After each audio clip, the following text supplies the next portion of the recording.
perlu beriman kepada Allah. Dan kita minta dengan Allah ni, kita tak percaya pula. Jangan-jangan itu masih tergantung dengan manusia. Kita masih berharap kepada selain Allah. Kita masih takut kepada selain Allah. Nah, itu belum yu'minu bi. Dia kita minta pun syaratnya belum masuk. Syarat keduanya, bal yastajibu li wal yu'minu bi. Agar dia benar-benar beriman kepadaku, bertuhankan aku, meletakkan aku di atas segala-galanya. Aku ni tempat dia meminta, tempat dia berharap, tempat dia bergantung, tempat yang ditakuti, yang ditaati, semuanya. Lepaskan dari keduniaan itu. Itu janji Allah Subhanahu wa ta'ala kepada kita di dalam surah Al-Qur'an. Nah, Bapak Ibu sekalian yang dirahmati oleh Allah Subhanahu wa ta'ala, cerita kita di bulan puasa memanglah letih, Pak. Memanglah ngantuk, tapi inilah nikmatnya bulan puasa.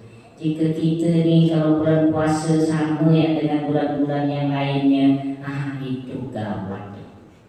Kalau puasa kita ni tak ada bedanya dengan bulan-bulan yang lain, ibadah kita ni di bulan Ramadan ni sama yang setara ya dengan bulan-bulan lain. Ini parah ni. Kalau istilah budak-budak sekarang, parah. Harusnya di bulan Ramadan segalanya meningkat, tensi kita meningkat, puasa, kesabaran, ketenangan, menahan lapar dari awal sejak tadi terbit fajar shadiq sampailah tenggelam matahari jam 6 kurang itu.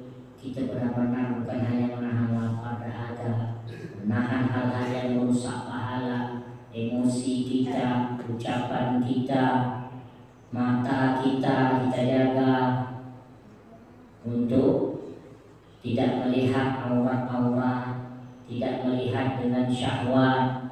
Mulut kita jaga untuk tidak berbohong, tidak menggunjing, tidak menghibah, tidak mengangkat sumpah-sumpah yang palsu, janji-janji palsu, tidak mengadu domba. Semua kita jaga. Memang letih, ngantuk, letih, lapar. Tapi jangan lupa Allah menilai itu semua. Allah mengatakan, ya, kullu amali bani Adam lahu illa siyam fa innahu li wa ana ajzi bi. Setiap amal ibadah hamba-hamba anak Adam itu adalah milik dia. Maksudnya apa? Dia bisa kafarahkan, dia bisa tukar. Nanti di akhirat kita berkumpul, kita bisa tukar takir amal. Mana tukar takir? Ini bahasa Melayu. Tukar takir ni barter. Nanti akan terjadi persidangan seperti itu. Saya pernah berusaha dengan Pak Bas.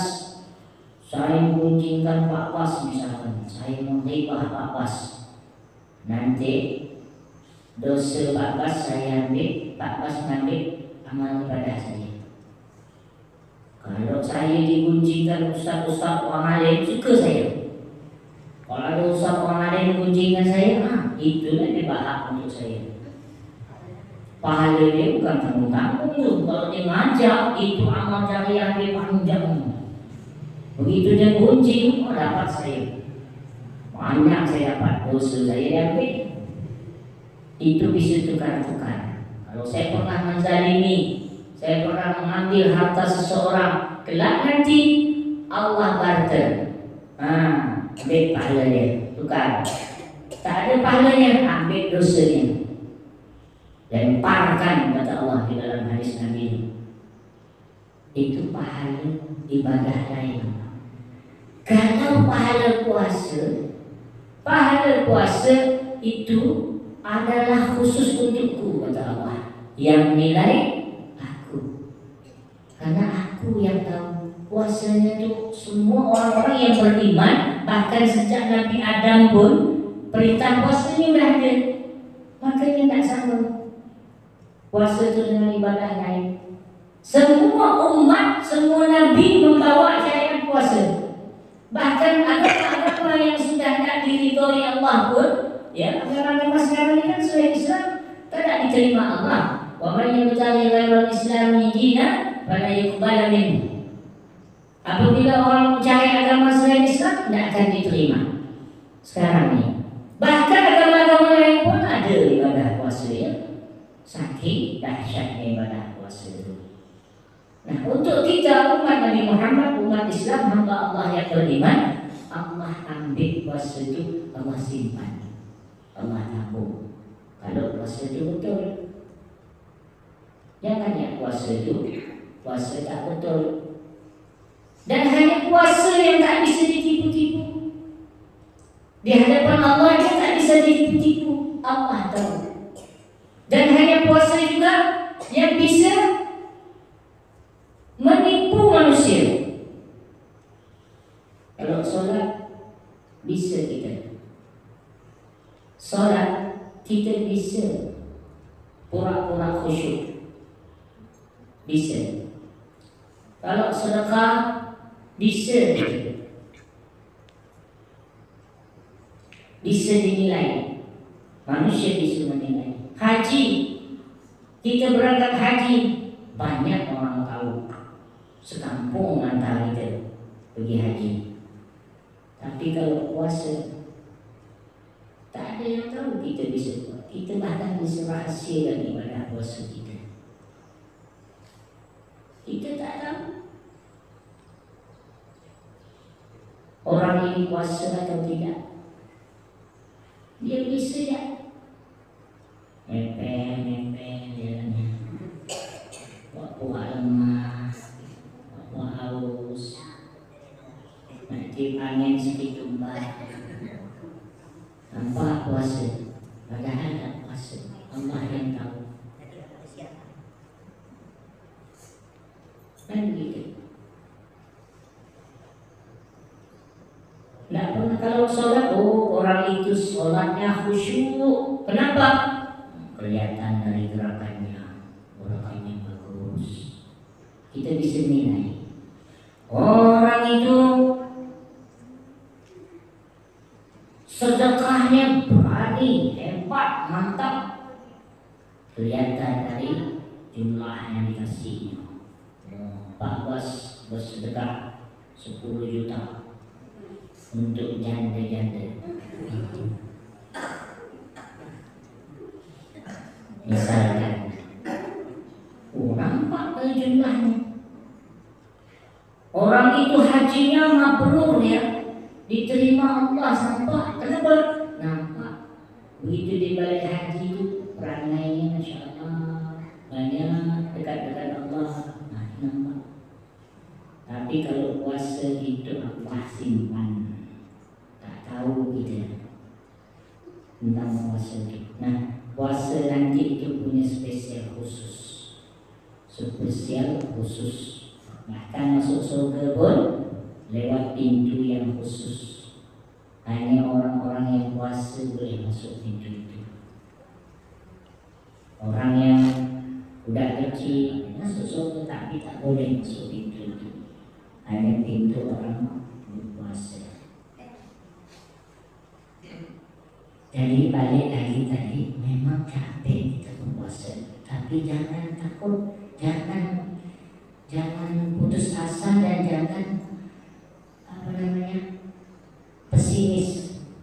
Segala yang Allah nilai, Allah nilai. Pernah saya katakan, ketika kita puasa di siang hari bukan berarti malam kita terlepas. Ketika kita puasa siang ini, kita tak bisa jaga, kita tak berbohong. Ada hal, kata Imam Al-Ghazali di dalam kitab Ihya Ulumuddin, 5 hal yang bisa merusak ibadah puasa. Apa itu? Pertama, al-kadhib, berbohong. Bohong dalam makna luas, tak ada yang bisa membolehkan kita untuk berbohong. Semua segala hal, bahkan ketika kita tahajud harus kita tutup-tutupi. Kemana kau tadi malam? Kau tak ada datang sini ke kampus. Kalau tak ada datang ke sini, kita persiapan sahur sama-sama. Kita jawab, kita bohong. Oh kami, aku tidur, saya terlelap, padahal kita tahajud. Itu kita bohong. Tak boleh. Hanya untuk sekedar menutupi kita tahajud. Katakan yang sebenar-benarnya. Ya, mohon maaf, saya tadi mana ada tahajud. Ungkapkan yang sejujurnya, walaupun itu untuk menunjukkan, menyampaikan kita sedang beribadah. Hati kita yang tahu. Kita niatnya untuk pamer atau tidak. Tidak boleh kita tutupi walaupun kita sedang yang mulai. Itu masuk ranah kebohongan. Yang tak boleh, yang bahaya bohong itu kita pamer. Alhamdulillah dapat 4 rakaat tahajud 100. Alhamdulillah hari ini udah sedekah 10 paket buka puasa untuk anak-anak yatim. Uang dan anak pun kita pamer, tunjuk-tunjukkan. Alhamdulillah macam saya ni sudah ceramah subuh di sini, masjid ini. Ramai orang dengar. Dua seorang isi masjid. Kita orang tak nanya tak apa. Ini kadang-kadang ini membuat bencana ni. Amal hangus karena status. Tetapi jika memang itu harus kita sampaikan kebenarannya, sampaikan. Mana itu tak ada pergi sore ini. Saya tadi itu mengantarkan sedekah buka puasa. Masalah hati Allah yang tahu.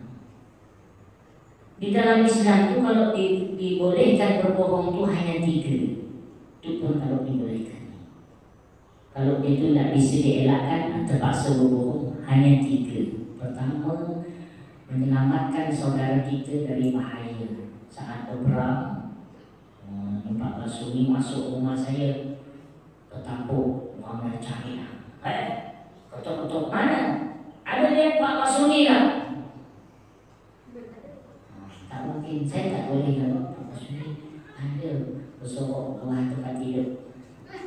Tak boleh saya katakan itu. Saya boleh berbohong demi menyelamatkan nyawa beliau. Kalau tak saya selamat, kalau saya tak berbohong ni, habis nyawa beliau ni.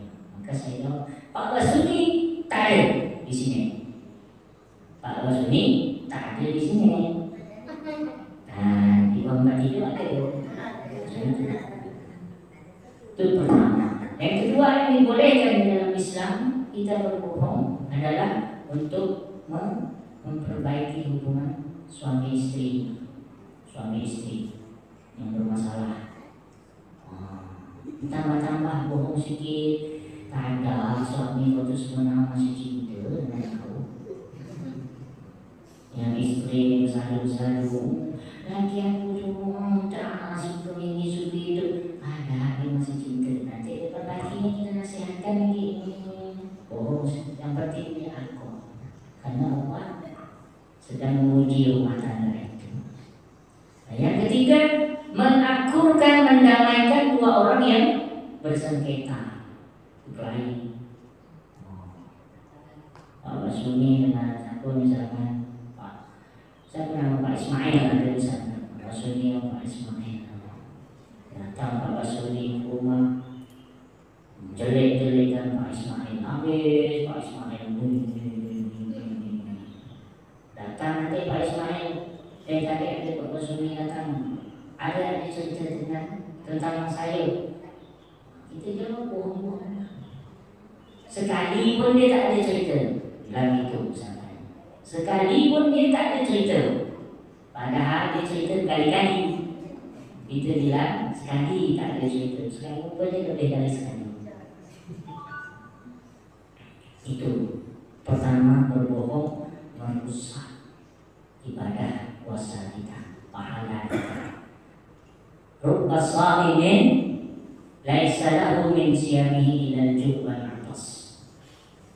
Banyak orang puasa, berarti banyak. Kalau kata-kata rubba sha'imin atau di matanya lain kamit sha'imin,